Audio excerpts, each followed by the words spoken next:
Good morning বন্ধুরা। তো এখনে বাজে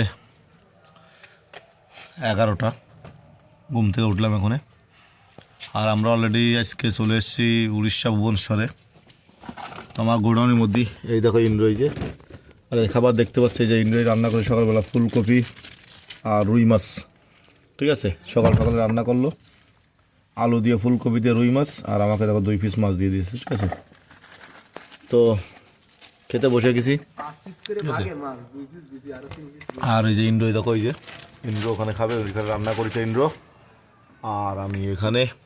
ঠিক আছে, গাড়ির ভিতরে বসে খেয়ে নিচ্ছি। বেগুন ভাজি করেছে আর ফুলকপি আলু দিয়ে ঝোল করেছে রুই মাছের। ঠিক আছে, তো যদি কেউ খেতে চাও অবশ্যই কমেন্ট করো। ঠিক আছে, আর অবশ্যই আমাদের সঙ্গে আসতে হবে খেতে বলে। ঠিক আছে, আর ভিডিওটা ভালো লাগলে অবশ্যই লাইক কমেন্ট শেয়ার করবে আর সাবস্ক্রাইব করে দেবে। ঠিক আছে, তো ঠিক আছে, সবাই ভালো থেকো, সুস্থ থেকো, দেখা হবে পরবর্তী ভিডিওতে।